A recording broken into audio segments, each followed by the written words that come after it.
The stagecoach lurched to a stop outside the Caldwell Bank, and Penelope Langford stepped down into the Idaho dust with her reticule clutched tight against her ribs, knowing that inside that small beaded bag lay the bank draft that represented her entire future, her entire fortune, and possibly her entire mistake.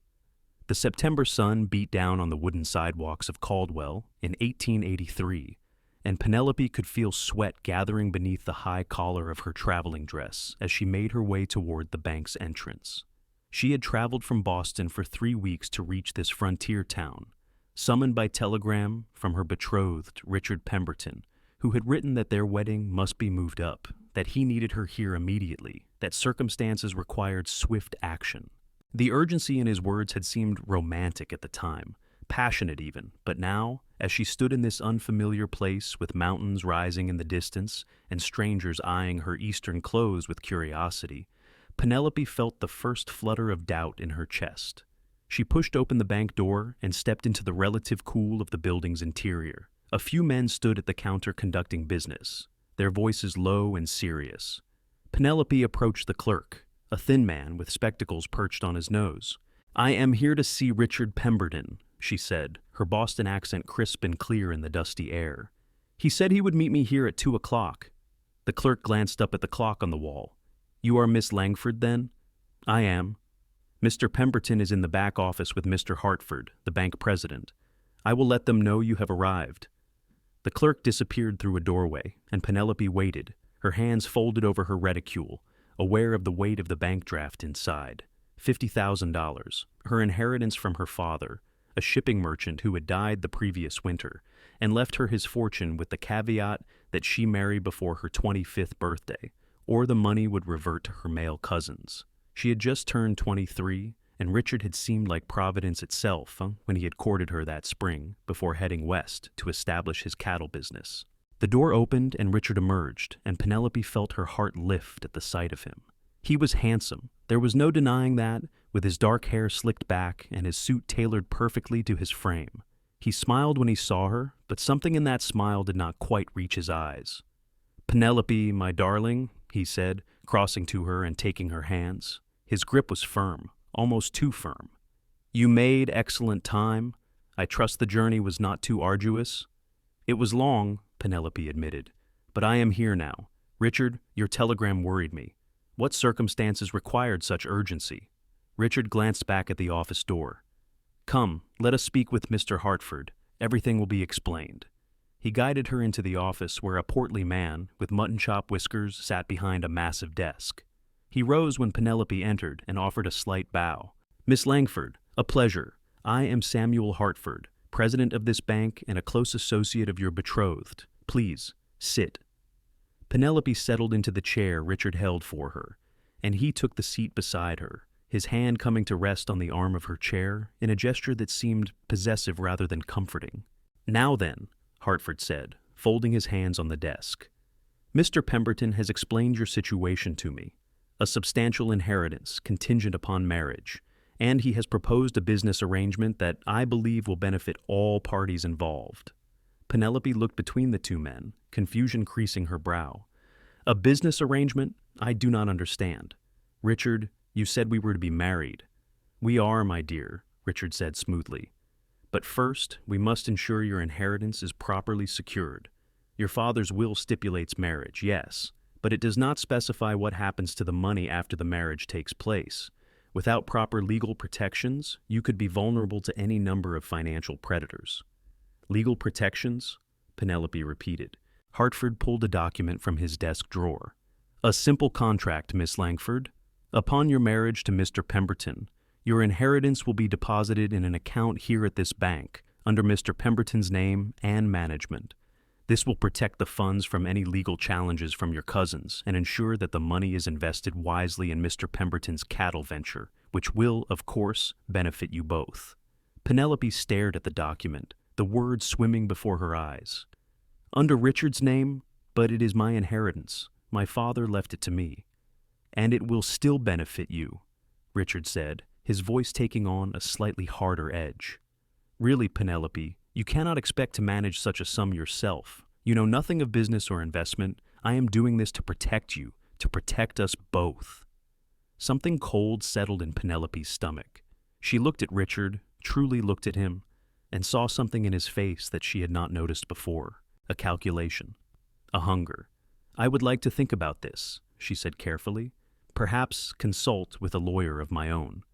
Richard's hand tightened on the chair arm. "There is no time for that.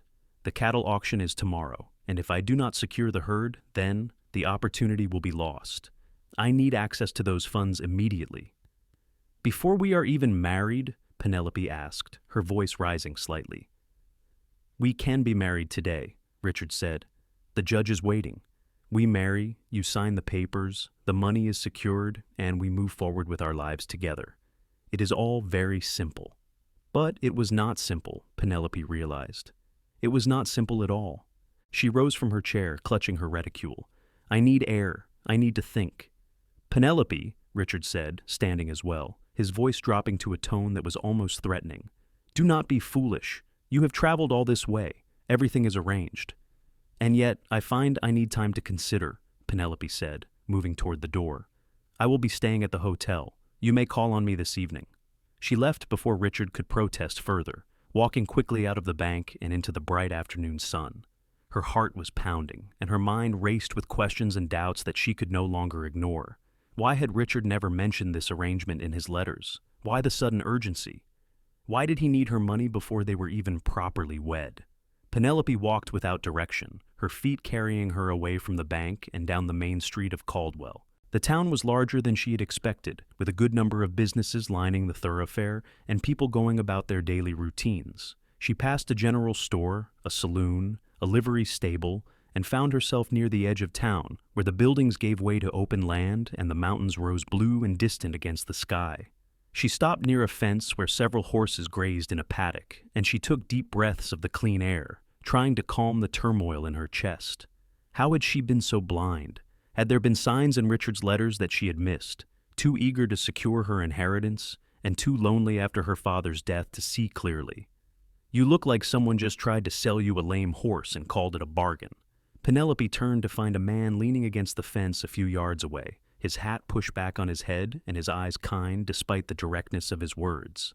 He was tall and lean, with sun-bronzed skin and dark hair that curled slightly at his collar. His clothes marked him as a working cowboy, not a town gentleman, and there was something in his easy posture that put Penelope oddly at ease. "I beg your pardon," she said. The man pushed off from the fence and walked toward her, and Penelope noticed he had a slight limp, favoring his left leg. "I am sorry if I startled you, madam. I did not mean to intrude. But you look troubled, and I was raised to offer help to folks who need it." "I am fine," Penelope said automatically, then found herself adding, "Or perhaps I am not. I do not know any more." The cowboy studied her for a moment, then said, "My name is Zachary Nielson. I work at the ranch just outside town. And you are not from around here, I would wager?" "Penelope Langford, from Boston." She looked at him, this stranger with the honest face, and found herself wanting to talk, needing to speak the doubts aloud to someone who had no stake in her decision. "May I ask you something, Mr. Nielson?" "Zachary, please, and ask away." If a man truly loved a woman, would he demand control of her money before they were even married? Would he arrange contracts and business deals without consulting her first? Zachary's expression darkened. "No, madam. A man who truly loved a woman would respect her right to make her own decisions, money or otherwise. What you are describing sounds less like love and more like business, and not the honest kind." Penelope felt tears prick her eyes, and she blinked them back furiously. "I have been such a fool. I traveled all this way, and I see now that he never loved me at all. He only loved what I could give him." "You are not a fool for trusting someone," Zachary said gently. "The fault lies with the man who took advantage of that trust. But you are here now, and you have not signed anything yet, have you?" "No. I left before they could pressure me further." "Then you still have choices. You can leave, go back to Boston, or stay and find a lawyer who will protect your interests. What you should not do is let yourself be bullied into something that does not sit right with your conscience." Penelope looked at this cowboy, this stranger who spoke with such certainty about things he could not possibly understand. "You make it sound so simple. It is simple, Zachary said. Not easy, maybe, but simple. A person either treats you with respect or they do not. And from what you have described, this man does not respect you at all. They stood in silence for a moment, watching the horses move lazily through the paddock. Finally, Penelope said, "Thank you for listening. I needed to hear those words from someone. Anytime, Miss Langford. And if you need anything while you're in Caldwell, help or just someone to talk to, you can usually find me at the Triple Bar Ranch or in town at the general store on Wednesdays when I pick up supplies." Penelope managed a small smile. "I will remember that." She walked back to the hotel as the sun began its descent toward the mountains, and she checked into a room with a view of the main street. She had barely set down her traveling bag when there was a knock at her door. She opened it to find Richard standing there, his face a mask of barely controlled anger. "What was that display at the bank?" he demanded, pushing past her into the room without invitation.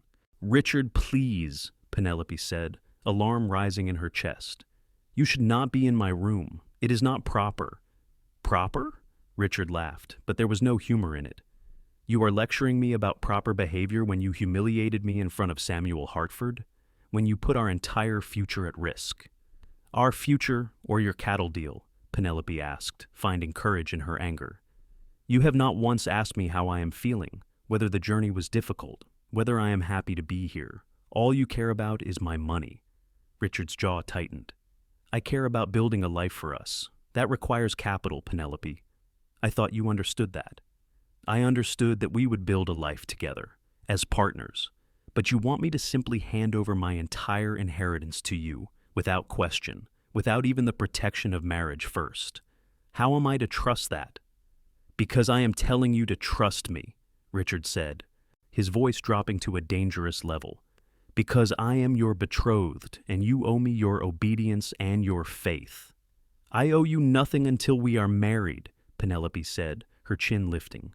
"And I am beginning to question whether I want to marry you at all." Richard moved toward her, and for a moment Penelope thought he might grab her, but he stopped himself, his hands clenching into fists at his sides.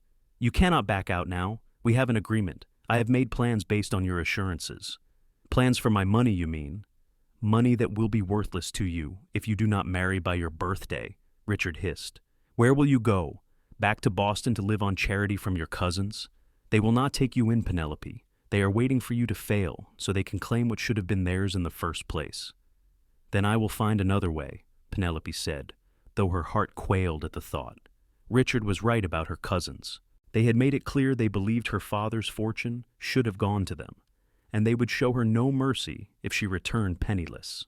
"There is no other way," Richard said flatly. "You will marry me, you will sign the papers, and we will proceed as planned. Otherwise, you will lose everything, and I will make sure everyone knows you are a jilt who breaks her promises. No other man will have you."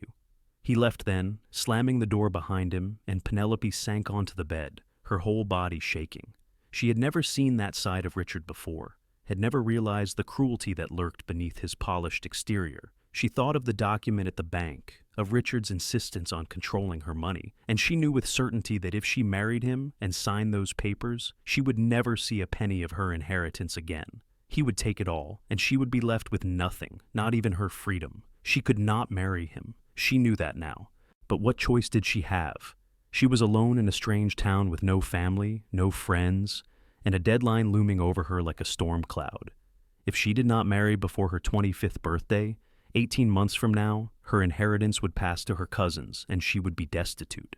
Penelope spent a sleepless night wrestling with her options. By morning, she had made a decision. She would not marry Richard Pemberton. She would find a lawyer, secure her inheritance properly, and perhaps stay in Caldwell or another western town where she could make a new life for herself, away from the cousins who despised her and the man who had tried to rob her. She dressed carefully in a simple day dress and went downstairs to the hotel restaurant for breakfast. The room was half full of diners, mostly men conducting business or starting their day before heading out to ranches and mines. Penelope took a table by the window and ordered coffee and eggs, trying to plan her next steps. "Miss Langford?" She looked up to find Zachary Nielson standing beside her table, his hat in his hands. He looked freshly washed, his hair damp, and his shirt clean, and there was concern in his eyes.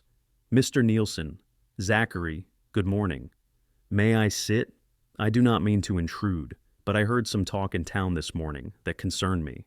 What kind of talk? Penelope asked, gesturing to the empty chair. Zachary sat, setting his hat on the table. Richard Pemberton has been telling people that you are his wife, that you married yesterday, and that you are just being temperamental about signing some banking papers. He is painting you as a difficult woman who does not understand business. Anger flared hot in Penelope's chest. We are not married. We are not even properly engaged anymore. I told him last night that I would not marry him. I figured as much, but he is doing damage to your reputation, Miss Langford. In a town this size, gossip spreads fast, and if people believe you are his wife refusing to honor some agreement, it will not go well for you. Penelope closed her eyes, feeling the walls closing in. What should I do? Tell the truth, Zachary said simply, and tell it loud. Make it clear that you are not married, that Pemberton tried to coerce you into signing over your inheritance, and that you refused. Most folks in Caldwell are decent people. They will not take kindly to a man who tries to swindle a woman. But he is established here. He has friends, business associates. Who will believe me? I will, Zachary said, his voice firm. And I am not the only one. There is a lawyer in town, Marcus Wheeler, who is honest and fair. He can help you protect your rights and make sure Pemberton cannot force your hand. Penelope looked at this cowboy who had appeared in her life like an answer to a prayer she had not known how to voice. Why are you helping me? You do not know me. Zachary was quiet for a moment, then said, My sister was in a situation not unlike yours a few years back. Man courted her, promised her the world, then tried to take control of the small inheritance she had from our mother. By the time we realized what he was doing, he had already squandered most of the money and left her with nothing but debts. She took her own life 6 months later. I swore then that I would never stand by and watch another woman be taken advantage of that way. Penelope's hand went to her throat. I am so sorry. I cannot imagine your pain. It is a pain I carry with me every day, Zachary said quietly. But it also taught me to recognize the signs of a man who sees a woman as property rather than a person. And Richard Pemberton has all those signs. So, please let me help you. Let me introduce you to Marcus Wheeler and help you find a way out of this situation safely. Penelope felt tears rise again, but this time they were tears of gratitude. Yes, thank you. I would be grateful for your help. They finished breakfast together, and Zachary told her about Caldwell, about the ranches and farms that dotted the valley, about the hard-working people who had built lives in this rugged place. He spoke of his own work at the Triple Bar Ranch, how he had come west after his sister's death seeking something he could not name, and how he had found a kind of peace in the hard physical labor and the vast open spaces. It is different from what I imagine Boston is like, he said with a slight smile. But there is an honesty to it. You work hard, you earn your keep, and people judge you by what you do, not who your family was. That sounds like freedom, Penelope said softly. It is, in its own way. After breakfast, Zachary escorted Penelope to the office of Marcus Wheeler, attorney at law. Wheeler was a middle-aged man with keen eyes and a no-nonsense manner. He listened carefully as Penelope explained her situation, occasionally making notes on a piece of paper. This is relatively straightforward, Wheeler said when she had finished. You have not signed anything, you are not married, and you have every right to control your own inheritance. I can draw up documents that will protect your money and ensure it remains in your name alone, regardless of your marital status.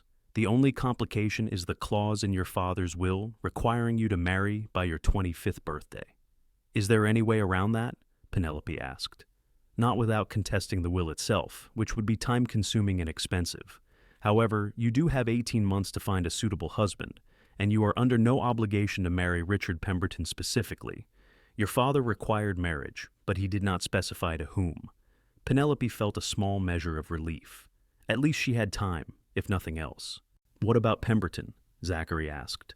What is to stop him from continuing to spread lies about Miss Langford? Wheeler's eyes narrowed. I will draft a letter making it clear that Miss Langford is not married, that she has no legal obligation to Richard Pemberton, and that any further slander will result in legal action. I will also notify the bank that Miss Langford's funds are not to be accessed by anyone without her express written consent, witnessed and notarized. That should put a stop to his schemes. How much will this cost? Penelope asked, thinking of the limited cash she had brought with her. $50 for the documents and the letter, Wheeler said. Payable when the work is complete. Penelope nodded. It was a sum she could manage from the cash in her possession. They spent the next hour going over details, and by the time they left Wheeler's office, Penelope felt as though a great weight had been lifted from her shoulders. She was not trapped. She still had control over her own life. "Thank you," she said to Zachary as they stood on the sidewalk outside the lawyer's office. "I do not know what I would have done without your help." "You would have figured it out," Zachary said. "You are stronger than you think, Miss Langford." "Penelope, please, I think we are past formalities, given the circumstances." Zachary smiled, and Penelope noticed for the first time how the expression transformed his face, making him look younger and less burdened. "Penelope, then. And you should know, Richard Pemberton is not going to take this lying down. He is going to be angry, and angry men can be dangerous. What do you suggest? Stay close to town, where there are people around. Do not go anywhere alone with him. And if he threatens you, go straight to the sheriff. His name is Tom Bradshaw, and he is a fair man who will not tolerate anyone being bullied, woman or man." Penelope nodded, taking in the advice. "Will I see you again?" "I come into town most Wednesdays for supplies, like I mentioned. But if you need me before then, send word to the Triple Bar Ranch. Someone will get me the message." They parted ways, and Penelope returned to her hotel, her mind already working through her options. She had bought herself time and safety, but she still needed to figure out what to do with the 18 months she had before her birthday. She could return to Boston, but the thought filled her with dread. She could stay in Caldwell, but doing what? She had no skills beyond what any well-bred lady was taught: needlework, piano, basic household management. None of that seemed particularly useful in a frontier town. That afternoon, she received a hand-delivered note from Richard. The words were cold and threatening, accusing her of betrayal and warning her that she would regret her decision. Penelope took the note directly to Sheriff Bradshaw, a grizzled man with gray in his beard and a steely look in his eyes. "Pemberton always did strike me as the type who thought he was better than everyone else," Bradshaw said after reading the note. "I will have a talk with him, make it clear that threatening folks is not tolerated in my town. You did right to bring this to me, Miss Langford." "Thank you, Sheriff. And Miss Langford, Zachary Nielson is a good man. If he is looking out for you, you are in good hands. He does not involve himself in things lightly." Penelope felt warmth spread through her chest at the sheriff's words. It seemed Zachary was well regarded in Caldwell, and that spoke volumes about his character. Over the next few days, Penelope began to explore Caldwell more thoroughly. She visited the general store and struck up conversations with the women who came in to shop. She learned that the town was growing, that more families were settling in the valley, and that there was a small school that desperately needed a teacher. The current teacher, an elderly woman named Mrs. Garrison, was retiring at the end of the month, and the town council had been unable to find a replacement. An idea began to form in Penelope's mind. She had been well educated by her father, who had believed that women should be as learned as men. She knew literature, mathematics, history, and geography. She could speak French and had studied Latin. Perhaps she could teach. It would give her purpose, income, and a reason to stay in Caldwell. And more importantly, it would allow her to be independent. She approached the town council with her proposal, and after a lengthy interview and a demonstration of her knowledge, they offered her the position. The salary was modest, but it came with a small house near the school and the respect of being a professional woman. Penelope accepted immediately. She wrote to her cousins in Boston, informing them that she would not be returning, that she had found employment in Idaho and intended to stay. She did not mention her inheritance or the requirement to marry. Let them wonder and worry. She had 18 months to figure that part out. When Wednesday came, Penelope found herself looking forward to seeing Zachary more than she wanted to admit. She had spent the week preparing for her new teaching position, meeting with Mrs. Garrison to learn about her students and the curriculum, and settling into her little house.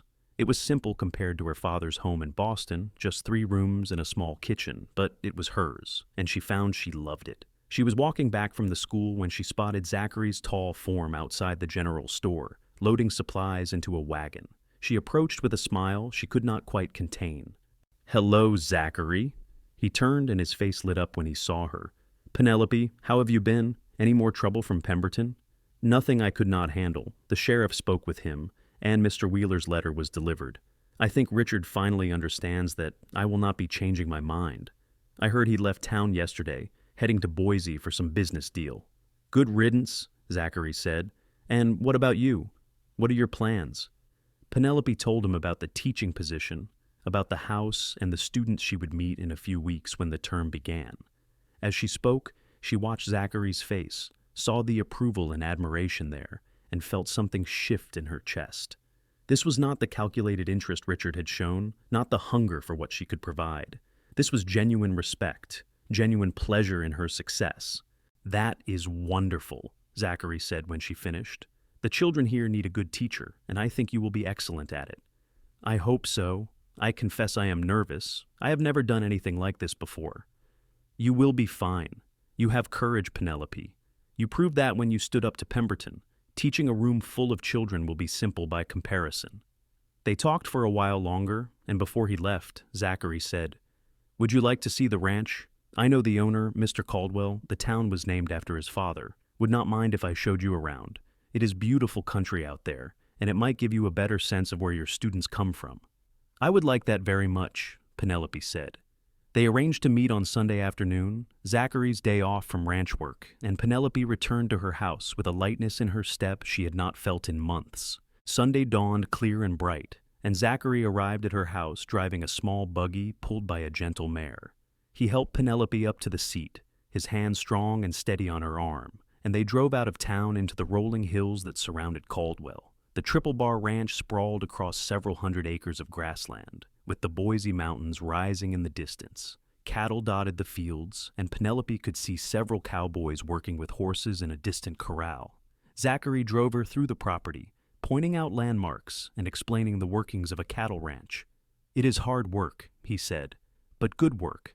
There is something satisfying about seeing the results of your labor, watching the herd grow, and knowing you are part of something that feeds people and builds communities." "You love it here," Penelope observed. "I do, more than I expected to when I first came west. After my sister died, I was lost. I did not know what to do with myself, how to move forward. But out here, with the land and the animals and the honest labor, I found a way to live again. I found a purpose." "I understand that," Penelope said softly. "I felt lost after my father died. He was all the family I had, really. My mother died when I was young, and my cousins never wanted anything to do with me. When Richard courted me, I thought I had found a new family, a new purpose. But it was all a lie.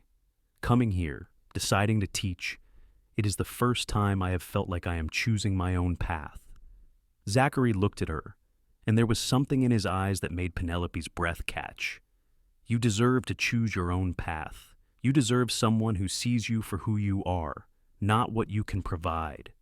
They stopped near a stream that cut through the property, and Zachary helped Penelope down from the buggy. They walked along the water's edge, and Penelope found herself relaxing in a way she never had with Richard. With Zachary, there was no performance, no need to be anything other than herself. They talked about everything and nothing, books they had read, places they wanted to see, childhood memories both sweet and painful. "My sister's name was Charlotte," Zachary said, as they sat on a fallen log overlooking the stream. "She was 3 years younger than me, and she was the kindest person I ever knew. She always saw the best in people, which is how that man was able to take advantage of her. She trusted him completely, and he destroyed her." "What happened to him?"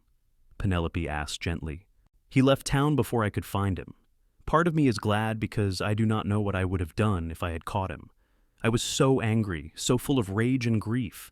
Coming west was as much about escaping that anger as it was about finding a new life." "Have you found peace then?"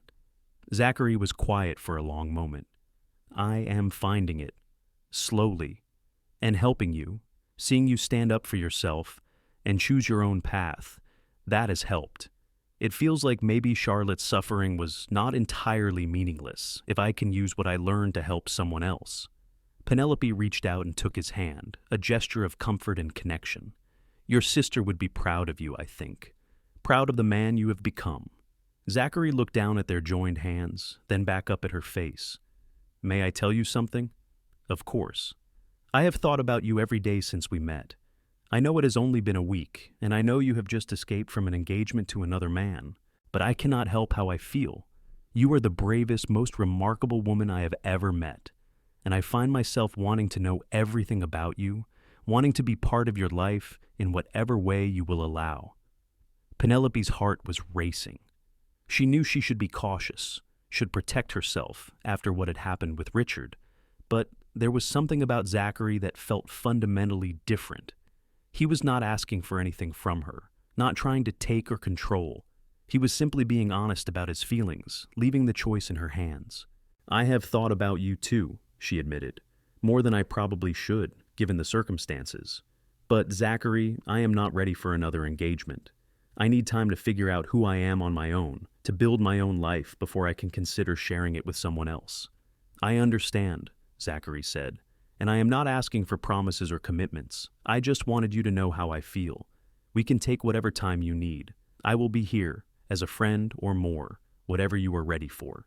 It was the perfect thing to say, and Penelope felt herself falling a little bit in love with him in that moment, though she was not ready to name that feeling yet. They spent the rest of the afternoon by the stream, talking and laughing, and when Zachary drove Penelope back to town as the sun began to set, she felt happier than she had in years. Over the following weeks, Zachary and Penelope fell into a pattern of meeting on Wednesdays and Sundays. Sometimes they would walk through town together. Sometimes they would drive out to the ranch or to some other scenic spot in the valley. They talked endlessly, learning each other's thoughts and dreams and fears.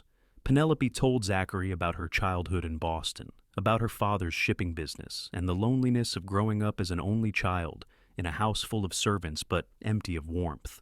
Zachary told her about growing up on a farm in Missouri, about the closeness of his family and the devastation of losing Charlotte.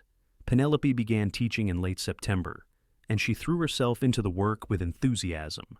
She had 20 students ranging in age from 6 to 14, children of ranchers and farmers and shop owners. They were bright and eager, if a bit rough around the edges, and Penelope found she loved the challenge of reaching them, of opening up worlds of knowledge and possibility.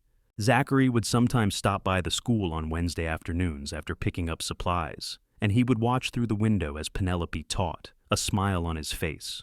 The children quickly learned that Mr. Nielson was sweet on their teacher, and they would tease Penelope mercilessly whenever he appeared. "Are you going to marry Mr. Nielson, Miss Langford?" one of the younger girls, Sally Henderson, asked one day after Zachary had waved through the window. Penelope felt her cheeks heat. "That is a personal question, Sally, and not appropriate for school time. But he likes you," Sally insisted. "Everyone can see it, and you like him too. Your face gets all pink when he comes around." The other children giggled, and Penelope had to fight to maintain her stern teacher expression. "That is quite enough. Now, who can tell me what we learned about the geography of Idaho yesterday?" As the weeks turned into months, Penelope found herself falling more deeply in love with Zachary, though she was still cautious about admitting it fully. The memory of Richard's betrayal lingered, making her wary of trusting her own judgment. But Zachary was patient. He never pushed, never demanded more than she was willing to give. He was content to be her friend, to support her as she built her new life, and that patience was more attractive than any grand romantic gesture could have been. In November, the first snow fell, dusting the valley in white and bringing a hush to the land. Penelope stood outside her little house one evening, watching the flakes drift down in the lamplight, when she heard footsteps behind her. "Beautiful, is it not?" Zachary said, coming to stand beside her. "I have never seen snow quite like this," Penelope said. "In Boston, it was always dirty and gray, mixed with coal smoke and city grime, but here it is pristine, like the whole world has been made clean." "Winter is hard out here," Zachary said, "but there is a beauty to it too, a kind of stark honesty." They stood in comfortable silence, watching the snow fall, and then Zachary said, "I have been thinking about something." "What is that?" "Your father's will, the requirement that you marry by your 25th birthday." Penelope's stomach clenched. She had been trying not to think about that, enjoying her freedom and her work and her growing feelings for Zachary without the pressure of that deadline looming. "What about it?" "You have a little more than a year left, and I was thinking that if you were ready, I would be honored if you would consider marrying me." Penelope's breath caught. She turned to look at Zachary, seeing the vulnerability in his face, the fear that she might reject him. "Not because of the money," he added quickly. "I do not want your inheritance, Penelope. I have a job and a salary, and I am saving to buy my own small ranch someday. I can support a wife without needing her fortune. But I love you, and I want to build a life with you, and if marrying me would allow you to keep the inheritance your father meant for you to have, then I cannot think of a better solution." "You love me?" Penelope whispered. "I do. I have for months now, but I did not want to say it until I was sure you were ready to hear it. I love your courage and your intelligence and your kindness.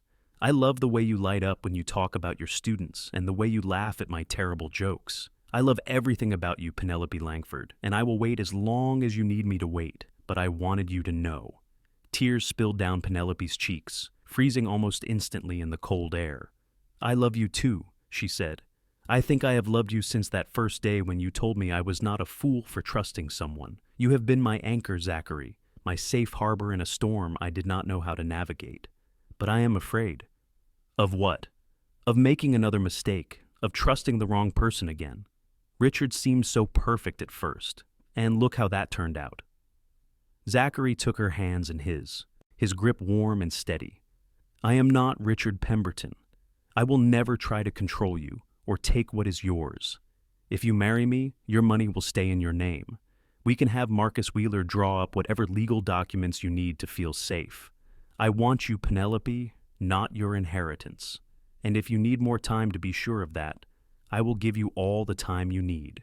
Penelope looked into his eyes, seeing nothing but honesty and love there, and she felt the last of her fear begin to dissolve.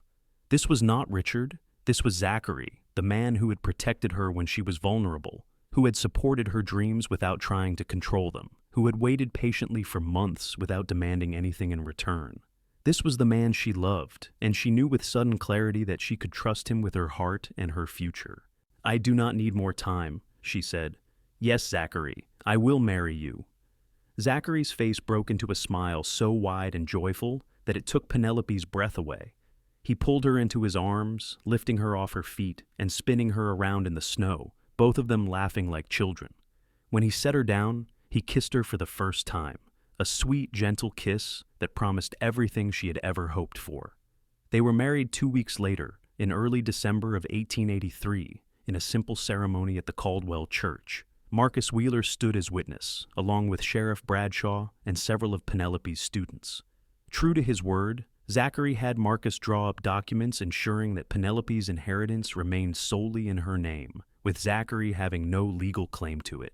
Penelope signed them without hesitation, but more because Zachary had insisted than because she doubted him.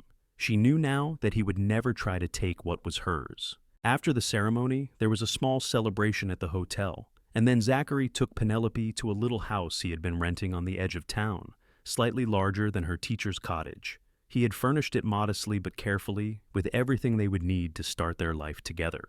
That night, as they lay together in the darkness of their bedroom, Zachary traced gentle patterns on Penelope's arm and said, "Are you happy?" "Happier than I ever thought I would be," Penelope said honestly. "When I came to Caldwell, I thought my life was over. I thought I had made such a terrible mistake that I would never recover. But instead, I found you. I found a home. I found myself." "I found myself too," Zachary said. "After Charlotte died, I thought I would spend the rest of my life angry and alone. But you showed me that it is possible to heal, to trust again, to love again. You saved me, Penelope, as much as I might have helped you." They kissed then, a long, slow kiss that spoke of promise and passion and the beginning of something beautiful. The winter passed in a blur of contentment. Penelope continued teaching, and Zachary continued working at the Triple Bar Ranch, and together they built a life that was simple but full of joy. They spent their evenings reading together by the fire, Penelope grading papers while Zachary carved small wooden figures that he gave to her students. On Sundays, they would bundle up against the cold and go for long walks through the snowy landscape, talking about their plans for the future. In February, Zachary came home with news that the owner of a small ranch about 5 miles outside of Caldwell was looking to sell. The property was not large, only about 50 acres, but it had a good house, a barn, and access to water.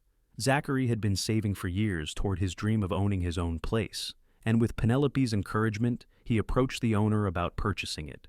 "I do not want to use your inheritance," he said firmly when Penelope offered to help with the purchase price. "This is something I need to do on my own. "We are married now," Penelope pointed out. "What is mine is yours, and what is yours is mine. That is how partnership works." "I know, but this is important to me. I want to build this with my own hands, my own money. Can you understand that?" Penelope did understand, though she also thought he was being needlessly stubborn. But she respected his wishes and instead helped him negotiate a fair price with the seller, using her business knowledge learned from her father. They bought the ranch in March of 1884, and Zachary immediately began making improvements. He hired a few ranch hands to help with the initial work, and Penelope would ride out on weekends to help paint the house and plant a garden. It was hard work, but satisfying in a way that nothing in her old life had ever been. In late April, as the snow melted and the valley began to turn green with new growth, Penelope realized she had not had her monthly courses in some time. She counted back and felt a thrill of joy and terror. She was pregnant. She told Zachary that evening as they sat on the porch of their new house, watching the sun set over the mountains. He stared at her for a moment in stunned silence, and then he whooped with joy, lifting her up and spinning her around just as he had the night he proposed. "We are going to have a baby," he kept saying, his voice full of wonder. "We are going to be a family." "We already are a family," Penelope said, laughing and crying at the same time. "But yes, we are going to have a baby." That night, they lay in bed in the ranch house, Zachary's hand resting gently on Penelope's still flat stomach, and they talked about names and nurseries and all the dreams they had for this child, who was not yet born but already so deeply loved. Penelope continued teaching through the end of the school term in May, though she began to show and the children became very excited about the prospect of their teacher having a baby. She promised them she would return after the baby was born, though she knew it would be difficult to manage both teaching and motherhood. Still, she had grown to love her work and her students, and she was determined to find a way to continue. Summer came, hot and dry, and Penelope spent her days helping Zachary with the ranch work as much as her growing belly allowed. They had bought a small herd of cattle and a few horses, and Zachary was working to build the operation into something sustainable. Penelope kept the books and managed the business side of things, discovering that she had a talent for organization and finance that she had never had the chance to use before. In early September of 1884, almost exactly a year after Penelope had first arrived in Caldwell, she went into labor. Zachary rode into town to fetch the doctor and the midwife, and then he stayed by Penelope's side through the long hours of labor, holding her hand and murmuring encouragement. Their son was born just before dawn, a healthy baby with a strong cry and a thick head of dark hair. They named him Joseph Nielson, after Penelope's father. And when Zachary held him for the first time, tears streamed down his face. "He is perfect," he whispered. "You are perfect. Thank you, Penelope. Thank you for this gift." Penelope was exhausted but filled with a happiness so complete it felt almost like pain. She watched her husband holding their son, and she thought about the journey that had brought them here. A year ago, she had been standing in a bank, realizing that the man she thought she would marry only wanted her money. She had been terrified and alone and uncertain of her future. Now, she was surrounded by love. She had a husband who respected and cherished her, a son who would grow up knowing he was wanted and valued, and a life that was entirely her own creation. Her inheritance sat untouched in the bank, a safety net she was grateful for but did not need.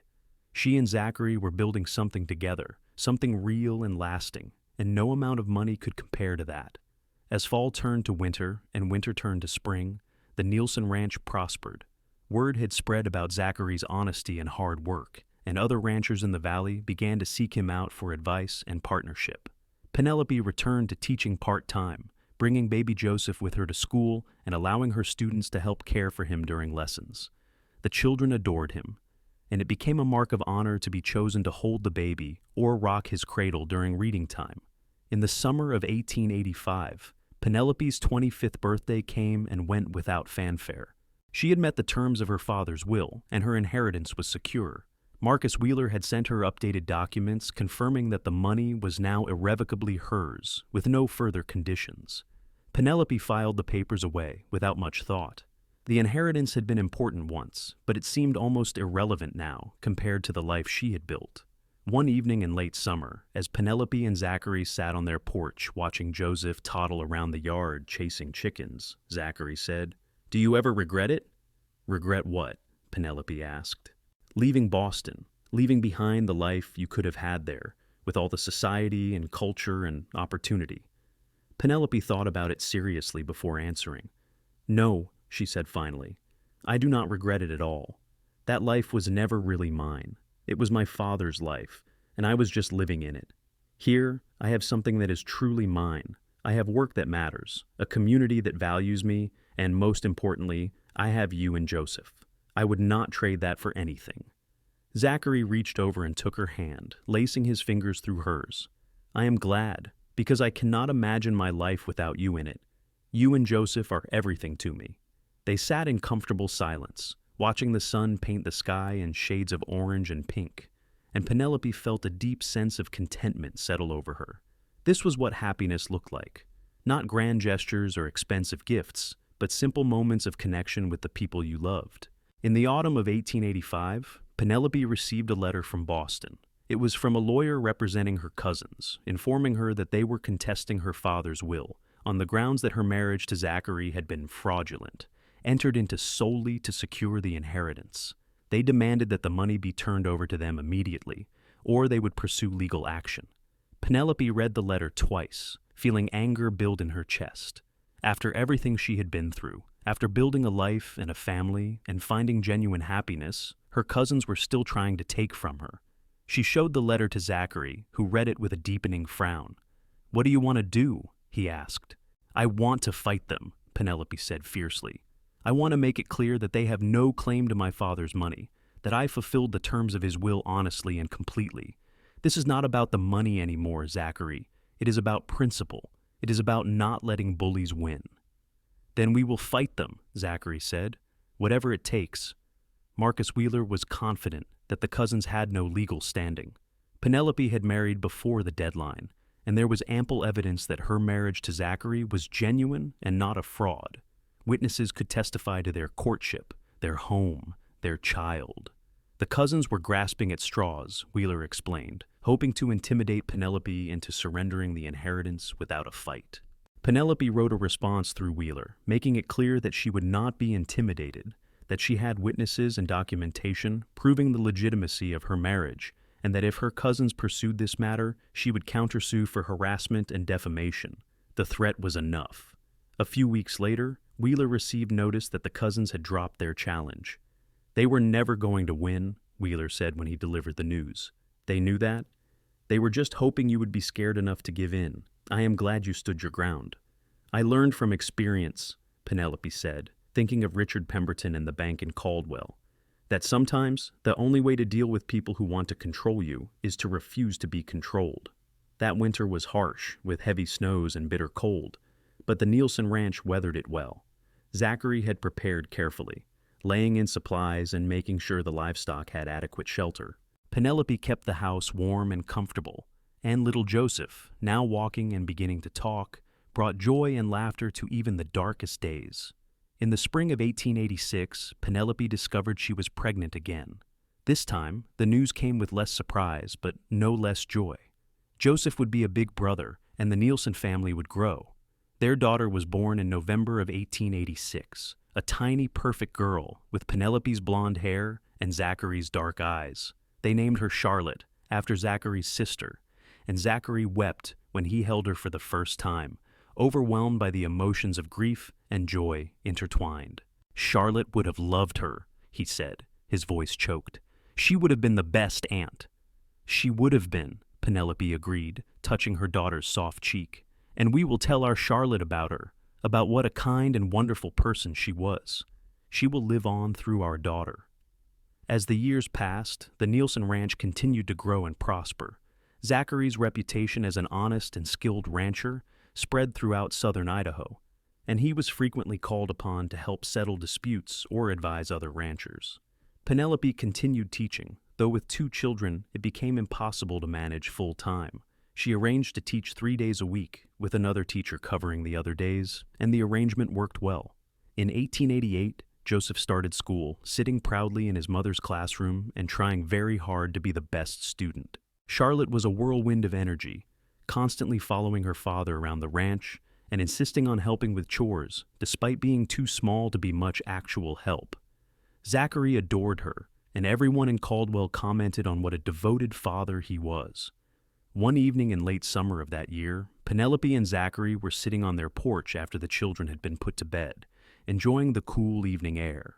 Zachary was smoking his pipe, a habit he had picked up from the ranch foreman, and Penelope was working on a piece of embroidery. "Do you remember that day we met?" Zachary asked suddenly. "Of course," Penelope said. "You told me I looked like someone had tried to sell me a lame horse." Zachary laughed. "I cannot believe I said that to you. I thought you were going to slap me." "I almost did," Penelope admitted. "But then, you were so kind, so honest about what you thought I should do. You did not know me at all, but you cared about what happened to me. That meant everything." "I knew as soon as I saw you that you were special," Zachary said. "There was something about the way you stood there, so lost but so determined not to show it. I thought, there is a woman who deserves better than whatever has brought her to this moment. And you gave me better," Penelope said softly. "You gave me a life I never could have imagined, a love I did not know was possible. When I think about Richard Pemberton now, I am almost grateful to him. If he had not shown his true colors, I might have married him. I might never have known what real love feels like." "I am grateful too," Zachary said. "Grateful that you came to Caldwell. Grateful that you had the courage to walk away from a bad situation. Grateful that you gave me a chance to prove I was different from him. You saved me, Penelope. After Charlotte died, I did not think I would ever feel whole again, but you made me whole. You and Joseph and little Charlotte gave me a reason to live fully again." They sat in silence for a while, the comfortable silence of two people who knew each other completely and had no need to fill every moment with words. Penelope thought about the journey that had brought them here, about all the choices and chances and moments of courage that had led to this life. She thought about the day she had stood in that bank and realized that Richard did not love her, only wanted to control her money. She thought about Zachary saying, "That is not love, that is theft," though he had phrased it differently, and how those words had been exactly what she needed to hear. In 1889, Penelope and Zachary celebrated their 5th wedding anniversary. They threw a party at the ranch, inviting friends and neighbors from all over the valley. The house rang with laughter and music, and Penelope looked around at the people who had become her family, her community, and felt overwhelmed with gratitude. Sheriff Bradshaw raised a toast. "To Zachary and Penelope Nielson, two of the finest people I have ever had the privilege to know. May they have many more years of happiness together." Everyone drank to that, and then Marcus Wheeler stood up. "I would like to add my own toast. I have known many couples in my years as a lawyer, but I have rarely seen a partnership as equal and as strong as what Zachary and Penelope have built. They are proof that marriage should be about mutual respect and shared dreams, not about one person controlling another. To true partnership." More cheers and more drinking, and then Zachary stood, pulling Penelope to her feet beside him. "I just want to say thank you," he said, his voice carrying through the crowded room. "Thank you to everyone here for welcoming Penelope and me into this community, for supporting us as we built this ranch and this family. And most of all, I want to thank my wife, who is the strongest, smartest, most remarkable woman I have ever known. Penelope, you have given me everything. You have given me love. You have given me children. You have given me a life that is richer and fuller than anything I ever imagined. I love you more than words can express, and I will spend the rest of my life trying to be worthy of the gift you have given me." Penelope was crying openly now, not caring who saw. She threw her arms around Zachary's neck and kissed him, and the room erupted in applause and cheers. Later that night, after the guests had gone home and the children were asleep, Penelope and Zachary lay in bed together, exhausted but happy. "That was a good party," Zachary said. "It was perfect," Penelope agreed. "Everything about this life is perfect. Not easy, not always smooth, but perfect in the ways that matter." "I could not agree more," Zachary said, pulling her close. The years continued to pass in a rhythm of work and love and family. In 1891, Penelope gave birth to twins, 2 boys they named Samuel and Thomas. Joseph, now 7, was delighted to have brothers to play with, and Charlotte, at 5, insisted she was old enough to help take care of the babies. The house was chaotic and noisy and full of life, exactly as Penelope had always dreamed a home should be. The ranch continued to prosper, and Zachary hired more hands to help manage the growing operation. He was fair with his workers, paying them well and treating them with respect, and as a result, men would travel from other counties seeking employment at the Nielson Ranch. The reputation of the ranch grew, and with it, the family's standing in the community. Penelope eventually gave up teaching full-time as her family responsibilities grew, but she never lost her love of education. She established a small library in Caldwell, donating books from her own collection and raising money to buy more. She organized reading circles for women and children, and she tutored students who needed extra help. Education remained her passion, and she found ways to pursue it even as her life evolved. In 1893, Richard Pemberton died in a horse racing accident in California. Penelope heard the news from a traveling merchant who had known him slightly.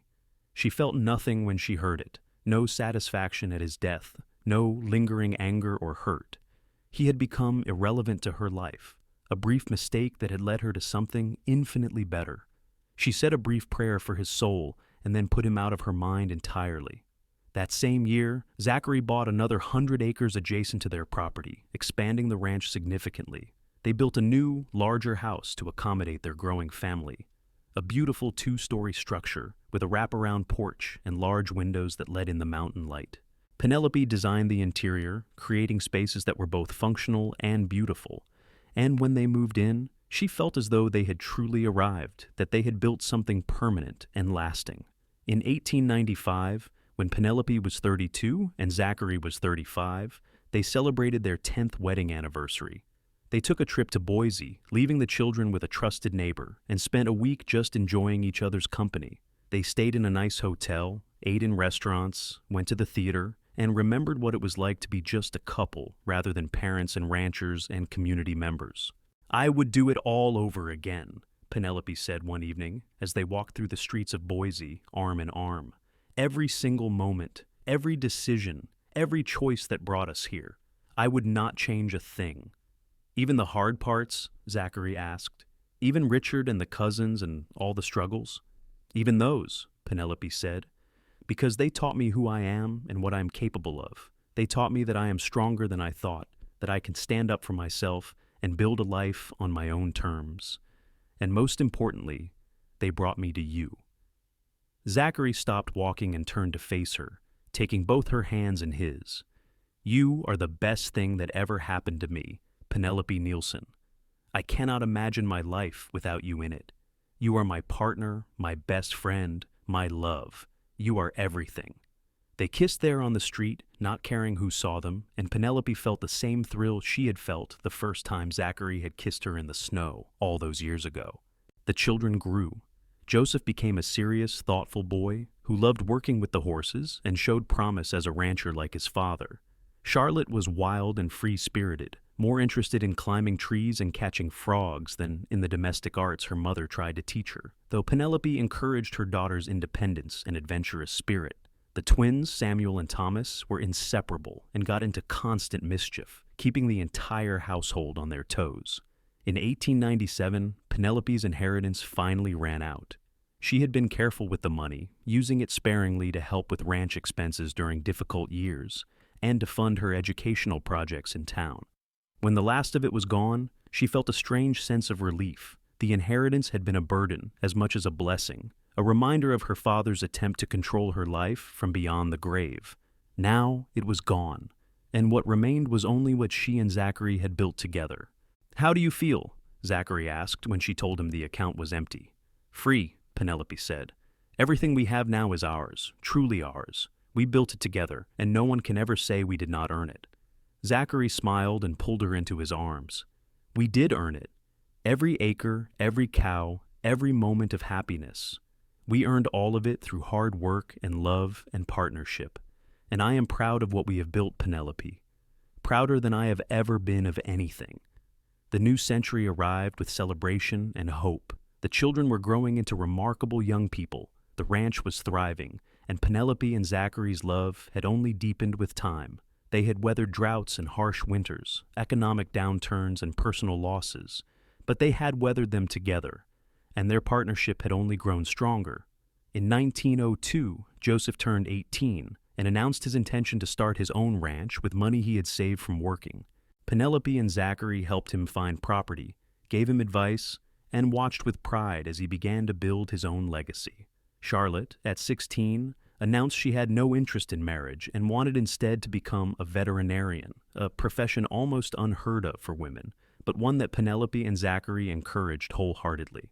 The twins were still young, but showed promise in their own ways, Samuel with his head for numbers and business, Thomas with his skill in working with wood and building.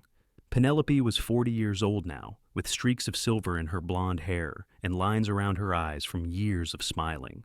Zachary was 43, his face weathered by sun and wind, but still handsome, still strong. They were no longer young, but they were happy, and they were together.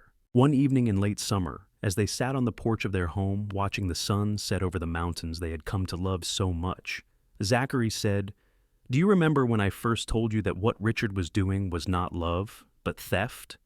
"I remember," Penelope said. "You did not use exactly those words, but the sentiment was the same. You told me that a man who truly loved a woman would not demand control of her money and her choices." "I was right," Zachary said. "Love is not about control or possession. It is about partnership and respect and choosing each other every day. It is about building something together that is greater than what either person could build alone." "It is," Penelope agreed. "And we have built something extraordinary, have we not? A family, a home, a life full of love and purpose. This is what real love looks like." "It is," Zachary said, reaching over to take her hand. "And I am grateful for every moment of it, grateful for you, for our children, for this life we have created together. You are my greatest adventure, Penelope, and I would not trade you for anything in the world." They sat together as the sky turned from blue to pink to purple to black, as the stars began to emerge one by one, as the night sounds of the ranch rose around them. And Penelope thought about the journey that had brought them here, about the frightened young woman who had stepped off a stagecoach in Caldwell 19 years ago, believing her life was over.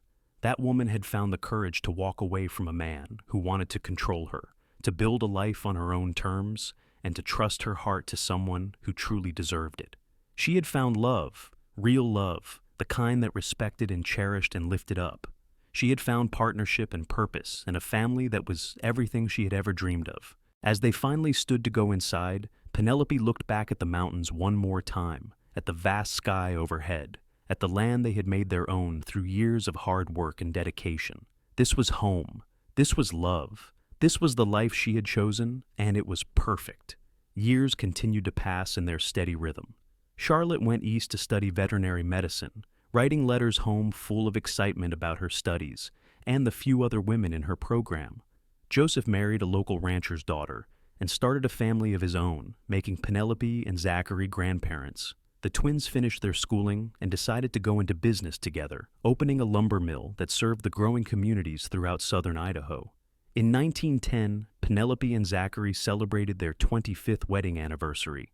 By now, they were pillars of the Caldwell community, respected and loved by all who knew them.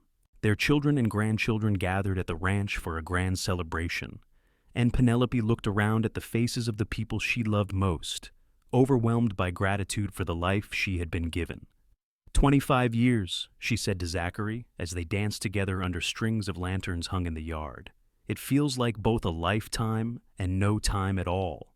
It has been the best 25 years of my life, Zachary said, and I am looking forward to 25 more, if we are lucky enough to have them.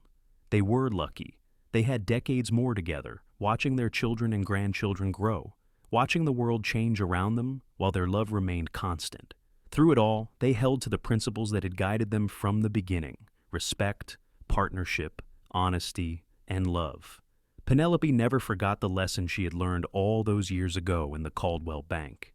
She never forgot the moment when she realized that Richard's demands were not love, but theft, an attempt to take from her not just her money, but her autonomy, her choices, her very self. And she never forgot the cowboy who had helped her see that truth, who had shown her what real love looked like through his patience and respect and unwavering support.